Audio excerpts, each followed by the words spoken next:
Hey, good afternoon. Welcome to the Stochastic.com MLB Live Before Lock show. Yeah, it's Thursday. You know what that means. We get some not so great slates. 3 games today. Then you got, I think, 4 on the later side. I will say the night slate actually looks pretty nice. You have Zach Gallen, Jack Flaherty, Carlos Rodon, Nick Pivetta, Christian Scott. Looks pretty good. Matt, not so much on this early slate. I mean, even Brady Singer, like who's been pretty good, he's out. It's Daniel Lynch the fourth. Excuse me. Jameson Taillon, Chris Paddock, Colin Rea. I mean, dude, this pitching is rough for a 3-gamer. It doesn't get much worse than this. It just really doesn't. Everyone's in play. I messaged you earlier. This slate is about as awful as it gets. I'm rethinking that a little bit just because it's so bad. Ownership is so spread out that it is a play whoever you want type of slate. That said, it's one of those slates where on DraftKings where you got to roster 2 pitchers, you're just not going to feel comfortable no matter what you do. And as I kind of just alluded to, everyone is in play. Everyone's in play. Yeah, well, that's okay. Sometimes it makes it more fun. And at least you don't have to worry about a 58% or whatever it was, Yu Darvish yesterday, just with a bottom 5% performance in that game. Weird. That was awful. He was so popular. Man, the writing was on the wall there a little bit just because of how popular he was, MLB DFS, but such a good spot for him, as you said, like a bottom 5 percentile outcome for him. Is what it is. I certainly played Darvish, so kind of got to just move on to the next one. There just weren't any options. Today, I don't even know what Darvish put out yesterday, but I think a lot of the starters are live for performances like that, unfortunately. The Sims only gave me 16% Yu Darvish in that game, in that spot. I was really surprised by that. But also got, like some Peterson and such, and Sanchez was solid. Sanchez was very solid, but it's one of those days. Some of these short slates are definitely odd, but that's besides the point. Let's dive into it. Again, like, I don't know how many like flattering things we're going to be able to say about a lot of these pitchers, but I think that's kind of besides the point right now. It's just who makes the most sense. Are there leverage spots that we can get to? And honestly, I think when you're looking at somebody like Chris Paddock, he's been better than advertised. I'll pat myself on the back for going back to Chris Paddock early in the season, saying, well, the guy's not very good, but he's also not that bad. Look, he's had some brutal starts against the Yankees. He got torched. Earlier in the season against Baltimore, he got absolutely lit up. There's big blow up potential for him, which is kind of one of those spots where you go, yeah, I don't mind Kansas City. Also, don't hate Chris Paddock. Look, it's a middle of the road matchup against Kansas City. It's not great, but he has shown, Matt, like $7,900. I honestly don't even know how much pricing matters on a slate like this, but he has shown that there is upside there, right? Like against the White Sox, 7 scoreless, 10 strikeouts, huge game. Boston, 6 scoreless, 6 Ks. Seattle, 5 1/3, 1-run innings, 10 Ks. Cleveland, 8 2-run innings, 6 strikeouts. There are like a good 5 starts out of Paddock this year. I'll say 4 actually. Where are you going? Hey, if you had him, you're probably sitting real nice. Yeah, if he puts up one of those today, you're going to need him. There's no doubt about that. Man, I'm certainly like not really buying what Paddock is selling for the long term, but I don't think there's any question that as far as this group of pitchers goes, he's been the best this year, like by far. So price isn't an issue, as you mentioned. You can play whoever you want, basically. So I think a lot of this is just going to be using Paddock and Alexander and, maybe 4-man stacking with the best one-offs. Like, because even though we're seeing Paddock come in as the highest owned pitcher, Bobby Witt is still one of the highest owned hitters. It's that type of slate. I have nothing glowing to say about Paddock here. He's been the best pitcher on the slate so far this year. I don't love the matchup. Casey's good. They don't strike out a ton. The top half of their lineup is especially good, but I'm also not afraid of their lineup.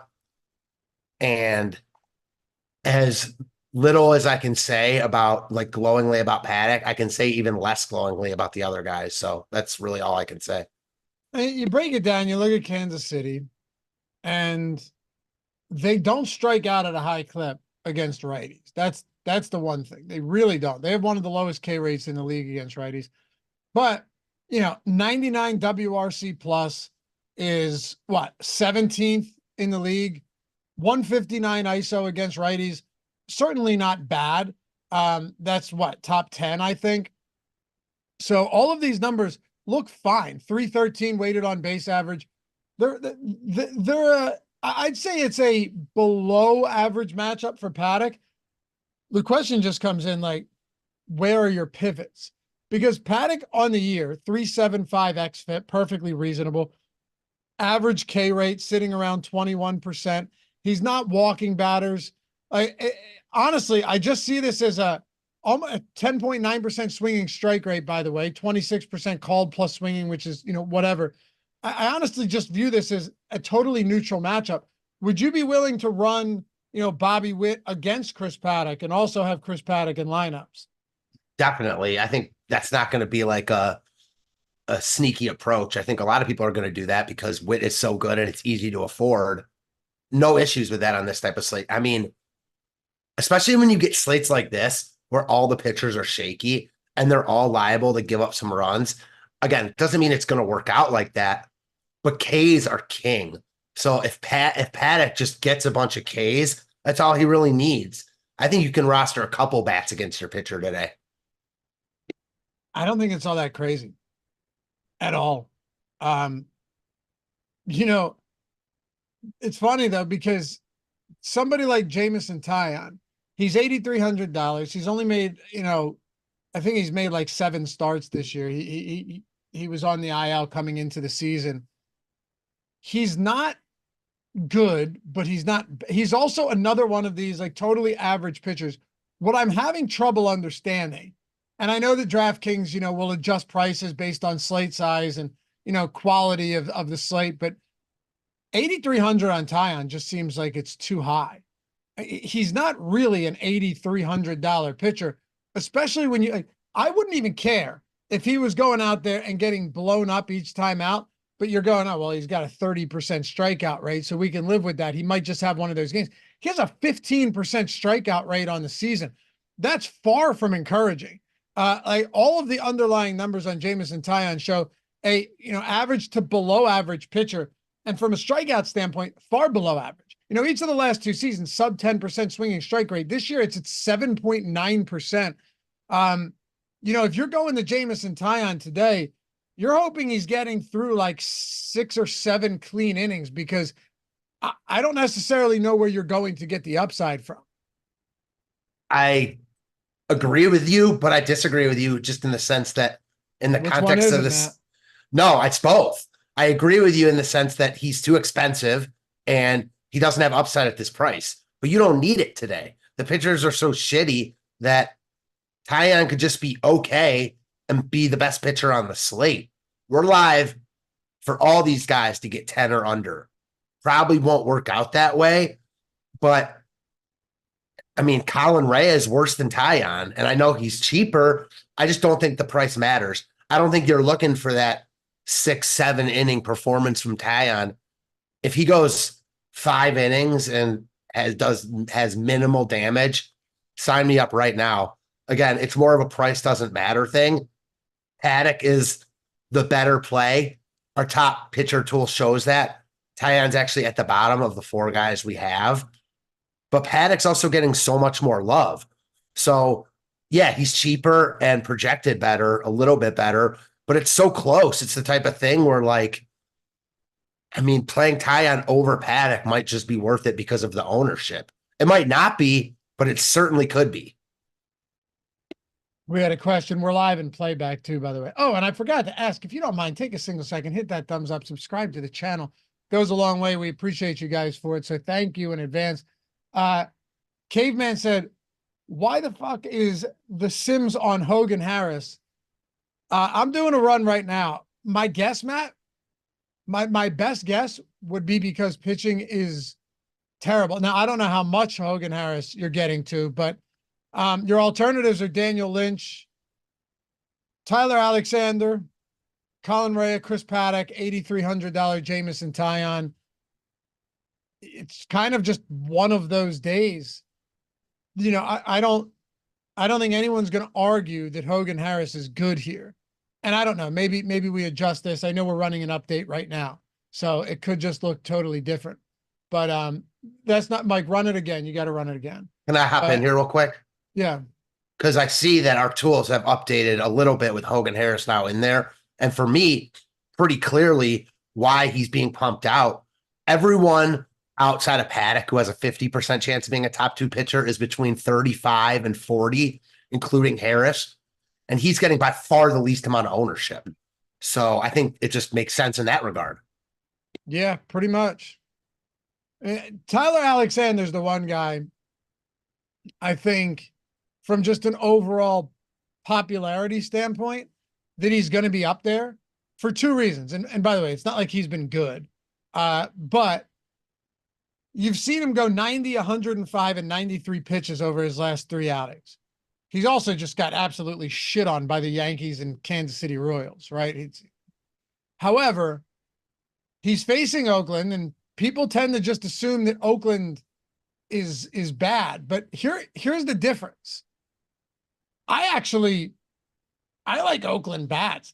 Oddly enough, and I don't know, maybe you guys can explain this away to me in a way that makes sense, but Oakland has been markedly better at home this year. Don't ask me why. Significantly better at home this year, the Oakland A's. But at the same time, Matt, Tyler Alexander has been absolutely tuned up against better teams, no doubt about it. Tampa Bay, you know, I'd say slightly below average park for hitting, but the A's are just like, okay, so the A's, this is the difference with them. Let me back up. This is not a good baseball team, but they get by on power. Like if I were to give you the numbers on the A's, you go and not give you their ISO, you'd be like, this team kind of stinks, right? 86 WRC plus versus lefties, 282 WOBA. However, they have a 178 ISO against lefties. That is the 3rd highest mark in the league behind Baltimore and Cleveland this year. So if you're getting the big game from if the A's suck, you don't have to worry about it anyway, if they're not hitting for power. If you get the big game from the A's, it's probably all coming by way of power. So it's kind of like a catch-22, because if they're hitting, you know it's probably going to be because they're hitting home runs and, you know, gapping doubles. Yeah. I mean, where do you think Oakland ranks in the MLB in home runs this year? 8th. 4th overall. Right behind the Dodgers, in front of the Angels. Yeah, it's crazy. In front of the Angels, which is also weird, in the Phillies. So only the Yankees, Orioles, and Dodgers have hit more home runs than them. I'm at 100% agreement here. Like, they're not good, but is Tyler Alexander good? Not really. So the A's certainly have power upside here. This is another one. I think you can definitely play Tyler Alexander and an Oakland bat or 2. Looking for K's. I actually think, and this might be a little bit out there, but I wanted to get your take. Sean Armstrong opening for the Rays gets 5 righties out of the first 6, presuming he goes 2 innings. He's 4K. Like, price doesn't matter, but having a different build does matter. I don't think he's crazy on a slate like this where, as I said, I could see all these guys coming in at 12 or under. Yeah, I could. I mean, I don't even know how much ownership matters in a spot like this. Well, not ownership matters huge in a spot like this. But what I'm getting at is it's just so close together. But the lowest owned team right now is the Oakland A's. They're the lowest owned team we have on the slate, right? And then, like, you know, Tampa against Harris is really popular. Minnesota against Daniel Lynch is popular. The Cubs against Colin Rea, Milwaukee even against Tyon. Oakland's getting 12% aggregate ownership on this slate as a stack. Look, sometimes you got to do some things you don't love, but what happened? By the way, to your point, and Einsteinium asked a question about, like, does it make sense to go to a reliever in this spot? I suppose we would consider Sean Armstrong a reliever despite him opening.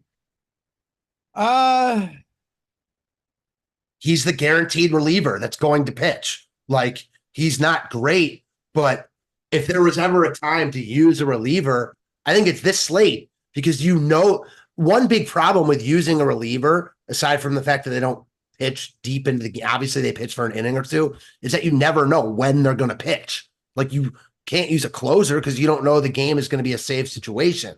In this situation, this guy is going to pitch. Again, doesn't mean he's going to be good. Doesn't mean he's going to do anything of substance for DFS purposes. But considering that, and considering there's no pitcher to actually like on this slate, I think it's viable, if nothing else. That's just how I see it.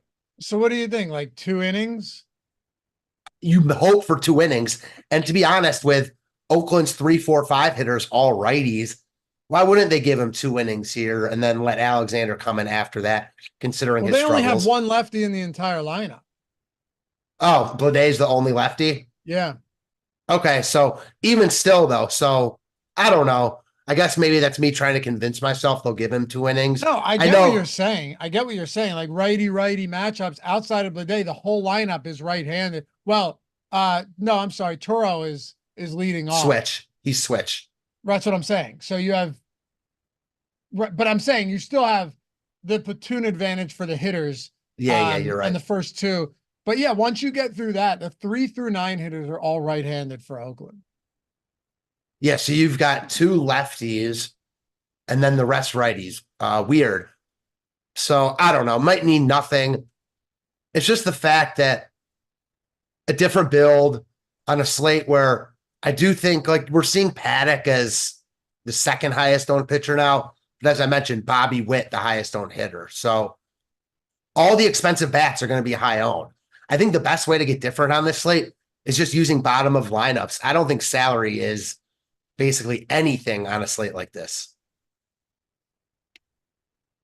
I might just go all in on Oakland today. I get the Armstrong thing. Look, if you're going to a reliever, yes, go there.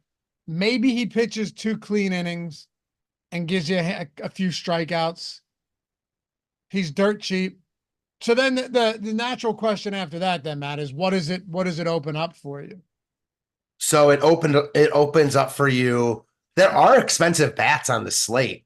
They're easy to fit, but you can't fit them like all together. Like, you can stack Kansas City and the Cubs. Again, it doesn't mean that that's going to work out, but you can use him and not like leave salary on the board if you want, for sure.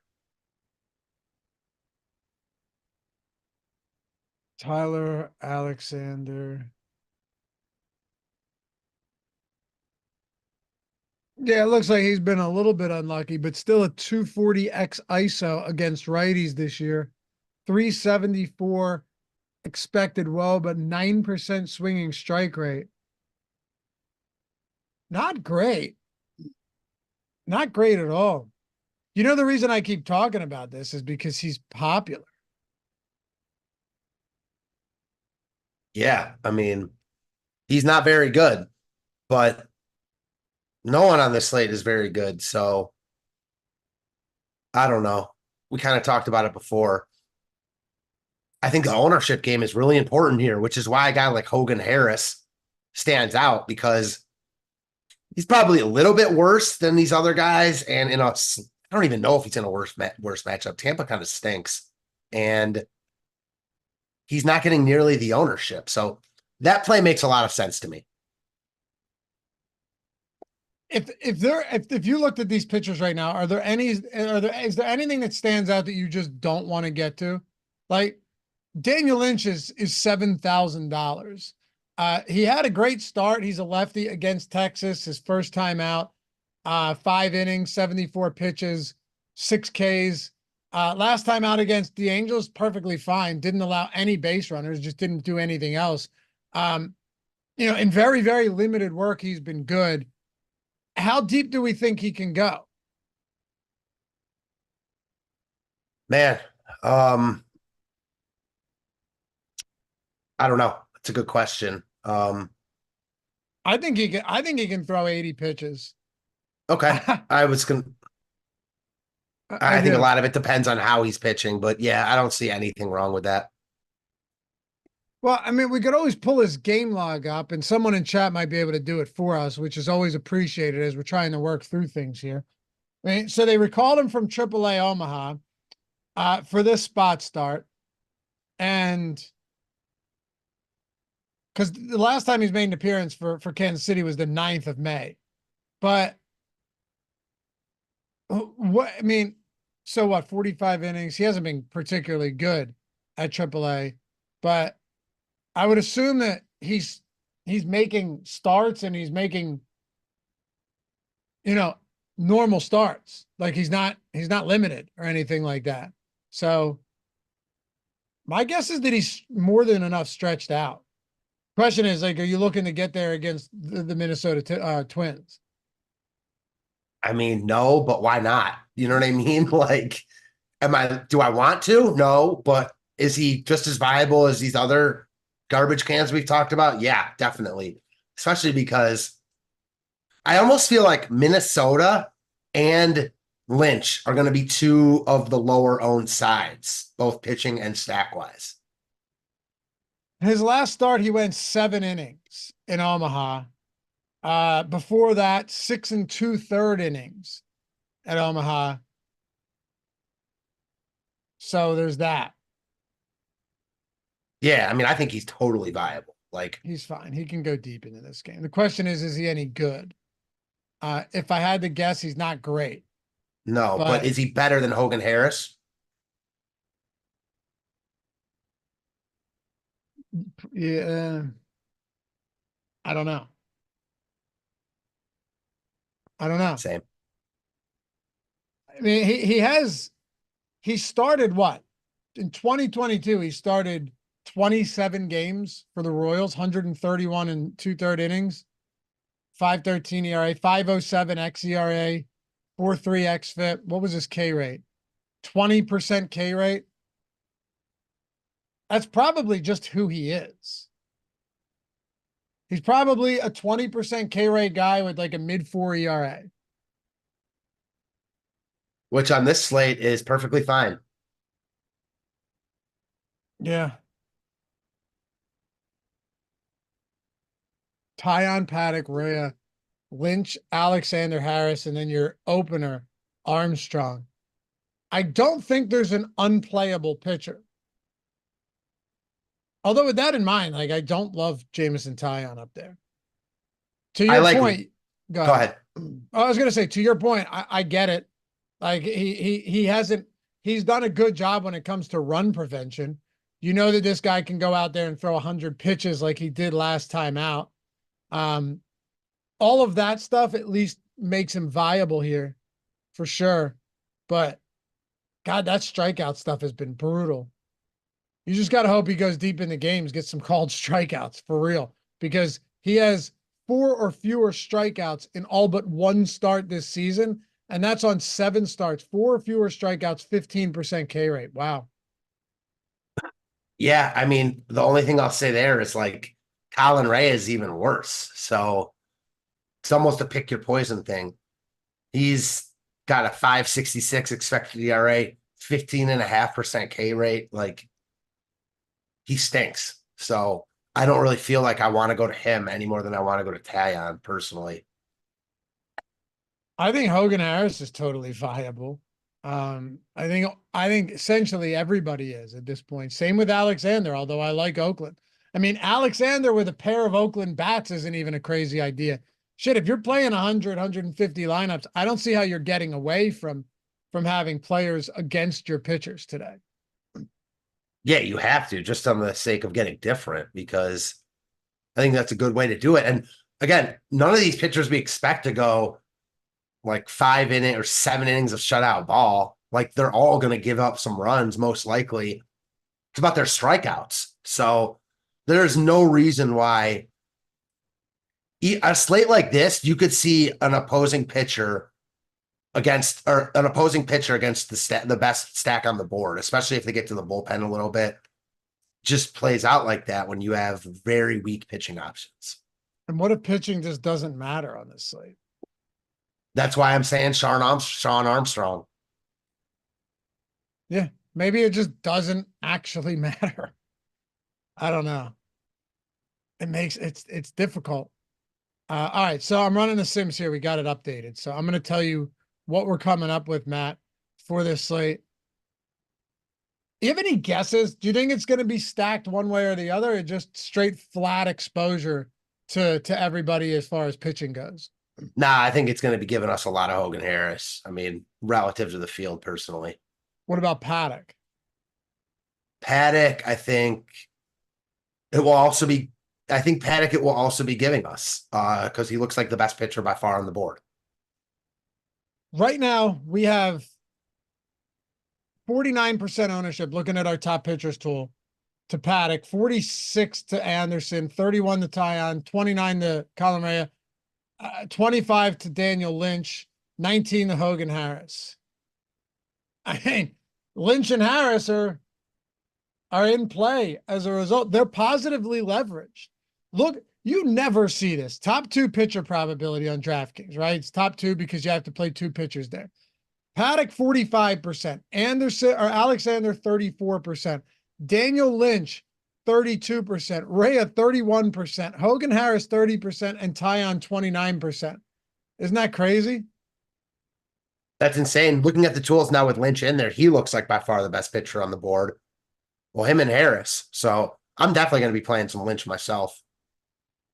Yeah. It's gross. But what does it matter? All right, I ran the Sims. Let's see. Yeah, I'm getting a lot of Paddock. I had a feeling I would. Hogan Harris, Daniel Lynch. My 2 lowest exposed pitchers right now, Tyler Alexander and Jamison Tyon. So let's see about stacks here. See, that's the problem with Lynch. And what I said is coming to fruition. Minnesota is the second highest top stack in our board. And they're coming in as the most leveraged team on the slate. Even though Lynch is leveraged, like I said, I think both sides of this game go under the radar. And I like both sides of it. My highest owned team. There you go. Again, it doesn't matter if you're getting a lot of a pitcher. You know what I mean? No. It doesn't matter if you're getting a lot of a pitcher. It still makes sense to get to the other side of this one. Most definitely. I am a little bit surprised. Actually, no, I have 17% Oakland stacks. Boy, do I have a lot of Minnesota stacks. I totally get it. I mean, there's nothing about Daniel Lynch that's going to make you feel good. He has allowed home runs for sure. That is another aspect that stands out. This season, he's only thrown 7 innings, so that fly ball rate doesn't matter. But, you know, even into major league level, 40% ground ball rate, that's not great. Yeah. I mean, the way I look at it right now, it's okay. So you look at stacks, Minnesota, and then a decent amount of, I'm so spread out. Like Milwaukee, it's so funny. The Milwaukee stacks and Jamison Tyon in that same spot are the 2 that I'm not getting to. So I'm not really getting any Milwaukee, and not a lot at least. I have some 3-man stack exposure, no 5-mans. I'm getting like 19% between 3 and 4-mans, but no 5-mans. Looking though at how kind of closely grouped it is, I'm getting a good amount of Chicago, Tampa Bay, decent amount of Oakland, Minnesota. For somebody like yourself that's playing, let's say you're playing 3 lineups on a slate like this, because not everyone's playing a lot of them. What is your approach with something like this? Like, how do you narrow this down?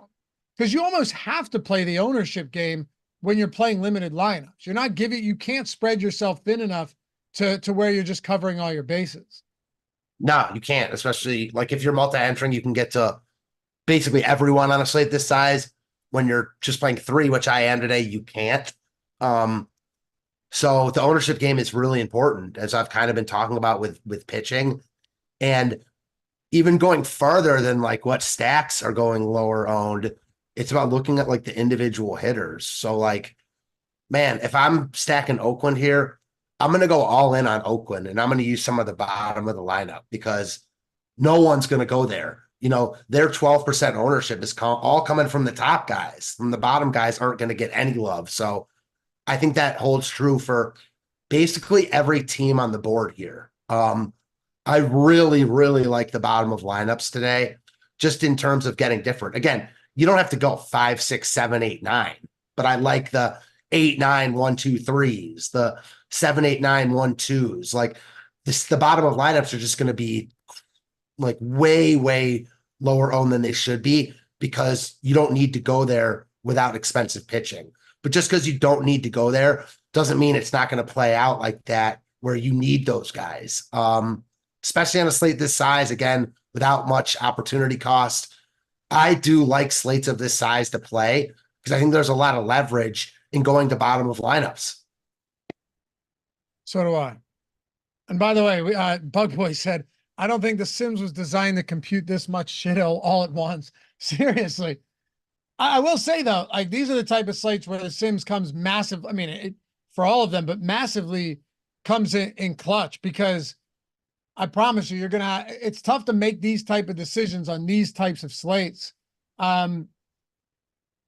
David said in playback, while using the Sims, do you guys put more value on simulated ROI or projected fantasy points when you're selecting? Simulated ROI is what you're looking at, man. And that's what we auto sort by with the Sims. The reason is it's simulating the ROI across the contest. So it's the contest generator is building out what should resemble, the field, what should resemble what that contest looks like. That's why you select like how many entries and this and that, and then payout.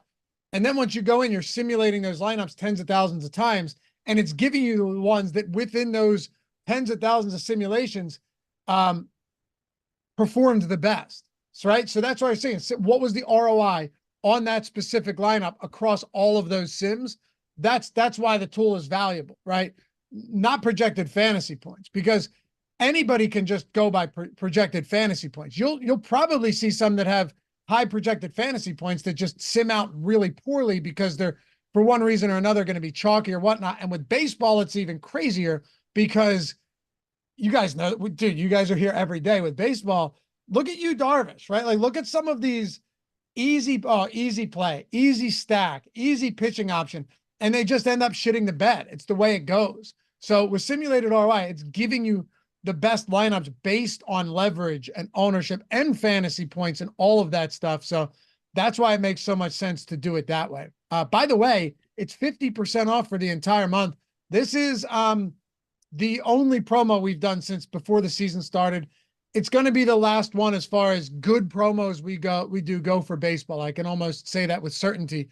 50% off everything baseball. The contest generator, the simulator, pre-contest simulator, the late swap tool, the post-contest simulator, the one Josh was saying he uses all the time yesterday, top stacks tool, top pitchers, top hitters, ownership, player projections, premium Discord, lineup generator, everything for baseball on the site, every tool, every piece of data, premium Discord, everything, 50% off for the entirety of the month. So if you've been sitting around on the fence, trying to build better lineups, trying to figure out the best way to do it, maybe even biding your time, waiting for the playoffs to settle down like they have to get yourself a nice little promo, 50% off the entirety of the month for the whole Sims Max package for MLB. Link in the description and in chat. Don't need a promo. You'll see it down there. It's Mookie, but just with that link, it'll get you set up. You'll see the promo already put in there, and you're getting 50% straight off the top to check out all these tools. I think you'll love them. You'll make better lineups as a result, no doubt about it. And then before we get to stacks here, just quickly, this one was from the other day. I always try and shout our people out. Density hit us up, $20,000 win in the bat flip. He came 0.9 from first place, rocking the stochastic avatar, using the Sims. So that made me happy. Anyway, shout out to Density. Let's talk about some stacks here, Matt. I got to ask you, with all of the garbage, as Bug Boy put it, on this slate, is there a favorite stack of yours? Like a just far and away favorite stack? Not really. No. Okay. Because You? yeah, probably Oakland? Minnesota, Oh, yeah, because that's what Minnesota the or Sims are Oakland. given. Yeah, Yeah. but not just that. The other reason for that is like Daniel Lynch has not been. I think Daniel Lynch is a very reasonable pitching option today because pitching is so bad. But there's nothing to suggest that he's good at all. I mean, at all, right? This is a guy that, as a major league pitcher, has an ERA north of 5, an xFIP approaching 5. A lot of these numbers just don't look good. 1.36 home runs per 9 in 259 major league innings pitched, and then a 4.5 ERA at AAA this season. So yeah, I think there's plenty of reason there to think that Minnesota could be a really nice stack today. Yeah, I agree with you. My only counter will be we talked about with, I don't even remember who, one of the other pitchers, like, is Lynch worse than Hogan Harris or Alexander or Taillon even at this point, or Colin Rea? I don't know. I think all these guys are pretty similarly shitty. And that's what makes Paddock stand out as the top option. But he's no Cy Young either. So just a funky slate where I'm trying to follow the ownership and go opposite of it. So what's that going to lead you to? I think you kind of got to look at I don't know, man. And that's why I really think the bottom of the order is what stands out to me, whatever order it is, because every top of the lineup is going to be owned. It's easy to fit them. It's easy to fit whoever you want as one-offs. I do think Oakland is probably the lowest owned on the board because I happen to think that a lot of people who don't use Paddock are just going to stack Minnesota or stack Kansas City, and that's making their ownership rise. So I think those two teams will be the two lowest owned. I like Oakland slightly more. But yeah, I'm not sure as of right now, like who is going to be the quote unquote lowest owned team because it's so like tightly packed, you know? I agree. I definitely like Oakland too, though. Alexander. All right. So here's the thing about Alexander and why I'm actually a little bit surprised. I've laid it all out. You guys, this is the great thing about, the show and watching and agreeing or disagreeing, right? Like you could just disagree, see things totally differently. Matt might see things totally differently.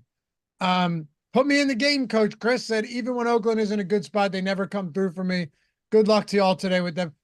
That's the best thing about this. You draw your own conclusions. But the more I look at this, and just like what the data tells me is that Oakland could get blanked today, or they could have 4 home runs. This is a team that has the third highest ISO against lefties. That's pretty crazy, man. You mentioned their home runs on the season. What'd you say? They were 4th in home runs this year. Mm-hmm. 4th in home runs. Home runs against lefties are always a little bit deceiving because it depends how many plate appearances you've had. So they've had like far less than Baltimore, Dodgers, Philly, and all that. They've only had 482, but they're 4th in homers against lefties as well. And then Tyler Alexander, you want to know what his home runs per 9 are through 52 innings this year, Matt? I'll tell you, 2.08. Not good. 15% home run to fly ball rate for a 50% fly ball pitcher. Think about that for a second. Dude has a 28% ground ball rate, 50% fly ball rate, and a 15% home run to fly ball rate. Yeah, call me crazy, but I have some interest here. And like put me in the game, Coach Chris said, good luck. If it burns me, it burns me. But there's power potential. If not that, at least some home run props. You know what I mean? Yeah. I mean, I don't know. We're talking about all this, and it's so hard to separate the shittiness between these pitchers. Like everything you said reigns true, but then I look at a guy like Colin Rea, and I'm like, man, he is like the other shoe's going to drop hard with him. Again, he's been okay, 3.98 ERA, with the 5.66 expected, the 319 WOBA, 371 expected WOBA. Like he's dark blue on most of his Savant page, and that is not good. So, man, with ownership just basically spread out, I think the Cubs are in the best spot on paper personally. So they might be my favorite stack. Okay. If you were to give your top 3 stacks, what would they be? The Cubs, the Twins, and the A's. Okay. Gee, dude, Alexander's bottom 4 percentile in ground ball rate. His It's not a great metrics look ballpark for terrible. hitting. Sorry, go ahead. Yeah, I know it's not, but his metrics are go to Tyler Alexander on Baseball Savant. Look at his StatCast numbers. I assume that's where you are looking at stat. These are bottom 12% in barrel rate. Also not good. 25th percentile in K rate, 9 percentile in whiff rate, 2 percentile in fastball velocity.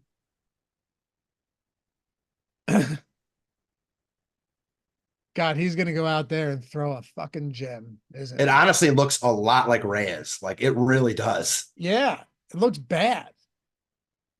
Yeah, I It looks mean, bad.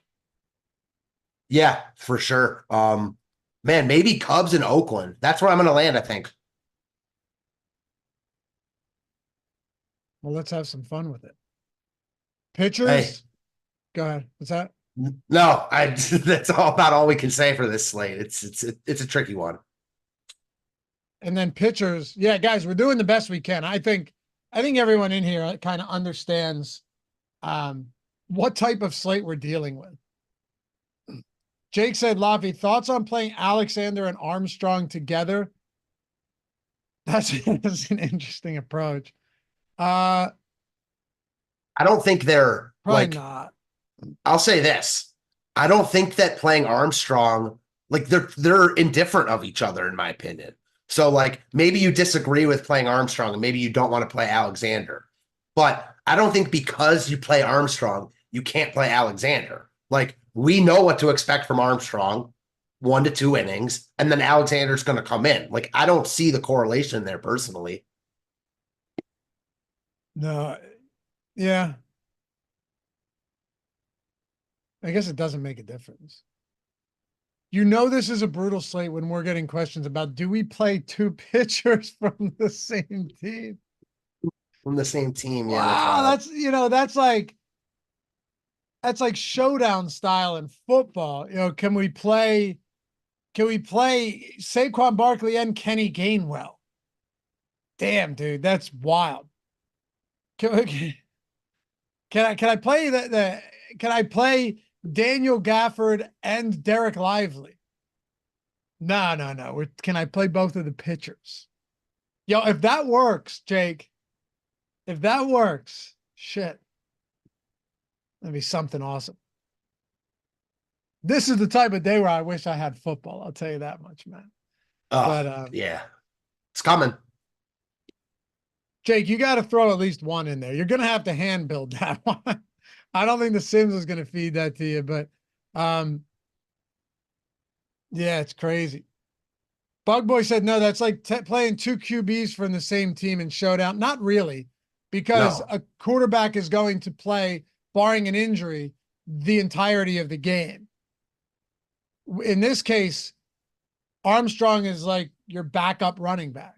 You know what I mean? They're not even though, because for me, it's like, okay, let's just say you're committed to playing Armstrong. Like for however you feel, you're playing Armstrong. Your SP2 is still one of these other shit shows. It's either Alexander, whoever it is. Like, what does Armstrong have to do with Alexander outperforming those other guys when we already know Armstrong's coming in to pitch the first inning or 2? For me, like, I don't see any reason why you couldn't do that. I guess there is no real correlation. I mean, the only correlation is that there is some correlation, and the correlation would be if Armstrong goes longer than we thought. Okay. Yes, if there are curveballs if things happen that we don't anticipate, yes, you are right about that. So worth throwing that out there. Good call. Like ideally, if you got two, I mean, really, What if it's a shutout and you get three from three? Armstrong and five from Alexander. Well, then it's the point. The only thing is, like, let's say you get the nut Armstrong where he goes 3 innings and only has to throw 20 pitches. Like, I don't think that Alexander is then going to go like the rest of the game. I think that's where it could cut into Alexander, like Right. only pitching. So I guess there is a little correlation that I didn't kind of respect, but not enough for me to think that you can't do it or anything. Einsteinium, serious question, Laffy. What game do you think goes under and we can target both pitchers from that game? Honestly, dude, any of them? Like I could see Oakland going nuts with homers. I could also see them finishing this game with no runs.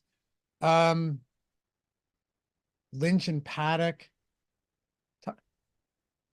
Tyon and Rhea. I really think you could make the art. So here's the crazy thing, Einsteinium, right? This is wild. Go on DraftKings, and I'm just pulling DraftKings up as the first example. Look at the totals. Even look at the juice on the over and the unders on all of these. Every one of them has an 8.5 run total with the under juice to -118. All three of these games, mirror images of each other. Incredible. Look at that. All three of them. Juice on the under. All three of them across the board. -118. It's nuts. If that doesn't sum up the slate, I don't know what does. Tell me about it, man. And then like even Tampa and Minnesota are both look, Tampa and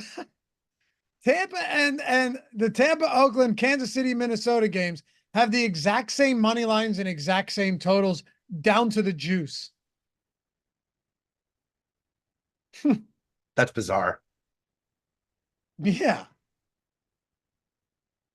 And then the Cubs are, By the way, I will say though, it ahead. makes sense how we're talking about how similar all this stuff looks, that the lines are like that. I didn't really think about that before, but I'm having a hard time distinguishing between all the pitchers and the hitters, and it makes more sense that the lines are so tight. Yeah, when we literally have two games that are the same game. They're the same game. You know? Mm-hmm, mm-hmm. And then of course you have nuance with the type of bats and everything. Sure. I could make the same argument for Minnesota either getting shut down or going power happy against the lefty in Daniel Lynch as well. You know, all of that. And then I don't know if you see it, but you know the Brewers are actually favorites against Jameson Taillon today. Yeah. Cubs offense hasn't been great. I mean, it's probably they're -130 or something like that. -122. Yeah, that's my Okay. game to go under, Einsteinium. If you were to ask me about one of them, it's probably that one. But that's not a ringing endorsement for the pitchers either. Yeah, all these pitchers look so similar. I do like the Cubs. Like, started to get out of it, break out a little bit last night against Bryce Wilson. Now they're facing an even worse pitcher in Colin Rea. Like, part of me is skeptical for some pitchers whose underlyings are a lot worse, because pitching is a nuanced art, right? Like, there's some guys that can just get by with less than A stuff, but that guy's not Colin Rea. Like, he might be good today, but he's never been particularly good. And I don't think he's going to be good this year. So I like the Cubs with Rea also picking up some ownership because every pitcher is going to. Yeah. Bizarre. Can't wait for this night slate. Is it you and Greg? Because this is the night slate pitching is actually sick. Yeah, the Pretty night slate good. pitching makes this look like, yeah, I don't even know. Yeah. Night slate pitching is pretty wild. You have Gallen, Pivetta against Detroit, Christian Scott, Jack Flaherty, Carlos Rodon against the Angels. There's a lot there. There's a lot there, and it's super spread out. But yeah, this one a little bit different. You ask me for my top 3 pitchers or you don't, I'll do it anyway. Chris Paddock, I still think I have to put up there. Don't make me do this. Yeah. I think to Tyler Alexander and Oakland. Just think about this one more time. Oakland's actually pretty bad from a WRC plus batting average, WOBA against lefties, but they hit for a ton of power. So Oakland bats and Tyler Alexander, not stacking them against Alexander, obviously, but I think Alexander has to be up there. And then the third one, give me a $6,400 Hogan Harris because I hate myself. What about you? I'm going to go Paddock, Tyon. I think those two guys are the best pitchers on the slate, even though they're not great. Like, I feel the best about them potentially getting deep into these games. And then I'll go Lynch. Again, I think all these guys are very, very close. It's crazy to see Tyon in the bottom of the top 2 pitcher tools. Like, damn. I think that's a price thing, though. And I just don't care about the price tag. So maybe I'm foolish, but give me Paddock, Tyon, Lynch. Okay. And the only thing that sucks about Oakland is that they're not opening this game against Alexander. They're opening the game against Armstrong. That's what's not great. But all right, Jake did it. He threw an Armstrong Alexander lineup in the 15. Just used highly projected bats in that order. Brother, I can't wait to see that. I hope that wins. That'll be the coolest thing ever. Anyway, hey, you can follow Matt at Fantasy Tips Matt on Twitter. Me at Loughy_D. It's LOUGHY_D.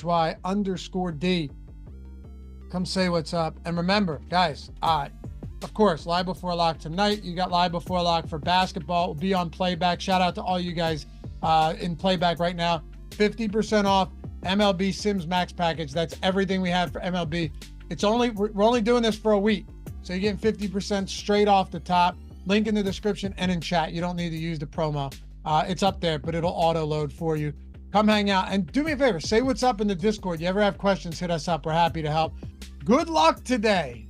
Good luck on this one, dude. Who knows what the hell's going to happen, Matt? This is the oddest one you and I have done all year. We've done some weird slates. Yeah, this is one of the weirdest, weakest, however you want to put it, slates that we'll have all year.